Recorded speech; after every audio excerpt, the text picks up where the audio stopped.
नमस्कार दोस्तों, जय श्री कृष्णा, राधे राधे। दोस्तों, हमारे हिंदू धर्म में जितना महत्व भगवान की पूजा पाठ करने का होता है, उतना ही महत्व ईश्वर के सामने दीपक जलाने का और उनको फूलमाला अर्पित करने का है।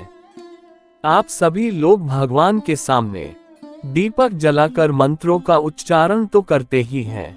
आप लोग भी करते ही होंगे, और वही जो लोग भगवान के सामने बैठकर देर तक पूजा पाठ नहीं कर सकते, वह लोग एक दीपक तो जरूर जलाते ही हैं। लेकिन उसी समय हम ऐसी गलती कर देते हैं जिसका परिणाम हमें भुगतना पड़ सकता है। तो आखिर कौन सी है वह गलती? तो दोस्तों, वह गलती है दीपक की जली हुई बाती का गलत तरीके से इस्तेमाल करना। साथ ही हम भगवान पर फूल भी अर्पित करते हैं, और मंदिरों से या फिर भगवान पर चढ़ी हुई फूल माला मिल ही जाती है। तो भगवान पर चढ़ी हुई इन फूल मालाओं का हमें क्या करना चाहिए जिससे इन फूल मालाओं का अपमान ना हो? तो चलिए जान लेते हैं। आखिर आरती के बाद बची हुई बाती का और पूजा के फूलों का सही उपयोग कैसे करना चाहिए? वीडियो को अंत तक अवश्य देखें। तो दोस्तों, आप हनुमान चालीसा का पाठ, रामायण का पाठ कीजिए, श्रीमद् भागवत गीता का पाठ कीजिए, या फिर दुर्गा सप्तशती का पाठ कीजिए। इन सभी पूजा पाठ को करने से पहले सबसे पहला काम हम दीपक जलाने का ही करते हैं। हम भगवान के प्रति अपनी आस्था और अपने विश्वास को दीपक के जरिए ही भगवान तक पहुंचाते हैं। तो दीपक की लौ का जलना और बुझना, दीपक की लौ में फूल का बनना और दीपक में अधजली बाती का बचना क्या संकेत देता है, इस बारे में हम आपको पहले ही बता चुके हैं। अब जानते हैं कि दीपक की जली हुई बाती का हमें क्या करना चाहिए। तो अक्सर क्या होता है कि हम अपने घर में जो दीपक जलाते हैं, उनकी बची हुई बातें को एक साथ रखते हैं, और हफ्ते 15 दिन या महीने भर बाद हम जब भी किसी पवित्र जगह पर जाते हैं या पवित्र नदी के आसपास जाते हैं, उन सब की पोटली बनाकर उनको नदी में प्रवाहित कर देते हैं।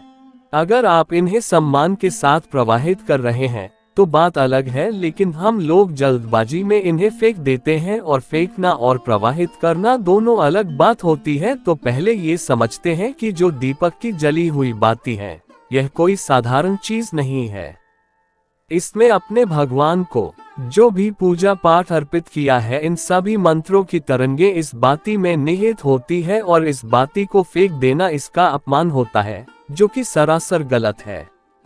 आप इस जली हुई बाती से वह चमत्कार कर सकते हैं जो आपकी सोई हुई किस्मत को जगा सकती हैं और आपके जीवन को पूरा बदल सकती हैं। बस आपको सही तरीका आना चाहिए। तो दोस्तों, आपने दीपक को जलाने के बाद भगवान के सामने जितनी देर तक मंत्र जाप किया है, भगवान का नाम जप किया है, जितनी भी पूजा अर्चना की है, सभी की शक्तियां इस दीपक के माध्यम से भगवान तक पहुंचती है। तो ये दीपक तो यकीनन बहुत ही ज्यादा शक्तिशाली हो चुका है। तो दोस्तों, आप अपने दीपक की जली हुई बत्तियों को इकट्ठा कीजिए। आप हफ्ते या 15 दिन तक का बाती एक साथ इकट्ठा कर सकते हैं। अब इन बत्तियों को और धूप बत्ती के नीचे बचे हुए राख को आप इकट्ठा कर लीजिए।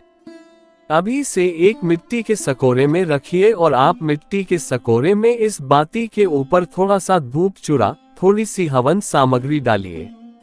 इन सभी के ऊपर अब आपको थोड़ा सा कपूर और भी डालना है, और माचिस से इन सभी को जला दीजिए। अभी से जलाने के बाद जब ज्योत प्रज्वलित हो जाए, तभी से हाथ से बुझा दीजिए। ध्यान रखिए कि आपको फूंक नहीं मारनी है। अब इसमें जो धुआं निकलने लगेगा, अब आप भगवान श्रीमन नारायण का जाप करिए, और यह धुआं को अपने घर के कोने कोने में प्रवाहित होने दीजिए। लेकिन अब श्रीमन नारायण का मंत्र जाप करते रहे। ओम नमो भगवते वासुदेवाय मंत्र का जप करते रहे। आपको थोड़ी सी मेहनत जरूर करनी पड़ेगी, लेकिन यह मेहनत आपके लिए बहुत ही कमाल की सिद्ध होगी। अब कोशिश कीजिए कि जब तक ये धुआं निकल रहा है, आप इसके सामने बैठकर भगवान श्री हरि का नाम जप करते रहे। आप चाहे तो पूरे घर में इस धुएं को दिखाने के बाद इसे तुलसी की क्यारी के पास रख सकते हैं। इससे होगा ये कि आपके घर की नकारात्मक ऊर्जा तो दूर हो ही जाएगी, लेकिन आपने जो भगवान श्रीहरि का नाम जप किया है, उससे ये राख सिद्ध हो जाएगी। आप इसे छानकर एक डिब्बी में भर कर रख लीजिए। हर रोज सुबह पूजा करने के बाद इस बाती की भाभूति को आप अपने माथे पर थोड़ा सा लगाए। ऐसा करने से भगवान श्री हरि आपके आने वाली मुसीबतों से रक्षा करेंगे। साथ ही आपके घर में नकारात्मक ऊर्जा प्रवेश नहीं कर पाएगी। आप चाहे तो इसे रोज कीजिए, आपको फर्क जरूर दिखेगा। इस भाभूत को माथे पर लगाने से आपको बहुत ही सकारात्मक महसूस होगा।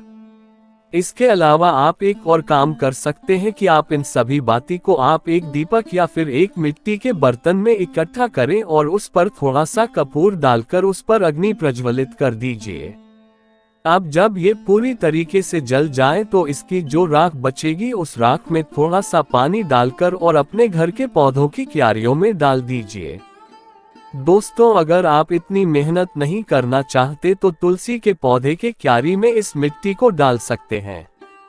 इससे न केवल आप इन बत्तियों का अपमान होने से बचा पाएंगे बल्कि आपके घर की मिट्टी भी शुद्ध हो जाएगी।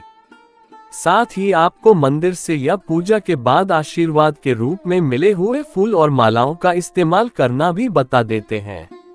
आप चाहे अपने घर के मंदिर में भगवान को फूल अर्पित करें, चाहे आपको मंदिर से फूल या माला भगवान के आशीर्वाद के तौर पर मिले, आपको इन्हें किसी भी नदी में नहीं फेंकना है और कूड़े कचरे में फेंककर इनका अपमान बिल्कुल भी नहीं करना है।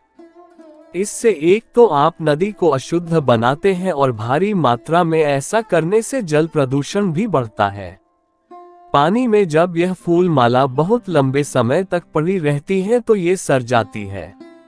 अब आप गंगा नदी, यमुना जी के पानी को ही देख लीजिए। यह नदियां पवित्र नदियां हैं, लेकिन आप अभी के समय में इन नदियों का जल बिना संशोधन के नहीं पी सकते। तो कचरा चाहे कूड़ा या धार्मिक जगह का ही क्यों ना हो, नदियों में फेंकना सरासर गलत है और दूसरा इससे भगवान के आशीर्वाद का भी अपमान होता है। तो आपको करना क्या है, आप इन सभी फूलों को इकट्ठा करिए और इन्हें सुखा लीजिए।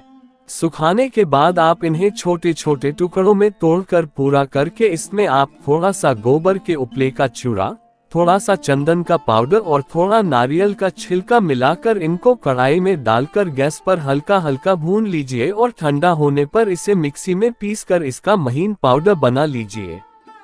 फिर आपको इस पाउडर को छानकर इसमें थोड़ा सा शहद और थोड़ा सा घी और थोड़ा सा कपूर और लोबान मिलाए। गुलाब जल की मदद से उसे आटे की तरह गूंद लीजिए और अपनी इच्छा के हिसाब से छोटी छोटी बाती या फिर गोल गोल टिक्की बनाकर धूप में सुखा लीजिए। हर रोज अगर आप एक टिक्की को जलाकर उसका धुआं पूरे घर में दिखाते हैं तो इससे न केवल आपके घर का वातावरण शुद्ध होगा बल्कि इसकी महक से आपके घर में सकारात्मक ऊर्जा भी भर जाएगी और इसके साथ ही भगवान के फूलों का अपमान होने से भी बच जाएगा। लोहमान और कपूर साथ में जलाने से घर में सकारात्मक ऊर्जा फैलती है और गोबर के उपले और गोमूत्र न केवल आपके वातावरण में मौजूद बैक्टीरिया को खत्म कर देते हैं बल्कि आपके घर की ऊर्जा को भी पवित्र कर देते हैं। आगे से कभी भी भूलकर भी आप दीपक की जली हुई बाती और भगवान पर चढ़ाए भी फूल माला का अपमान न करें और आप यह उपाय जरूर करिए, आपको लाभ जरूर मिलेगा। तो दोस्तों, उम्मीद करते हैं कि आपको यह जानकारी जरूर पसंद आई होगी।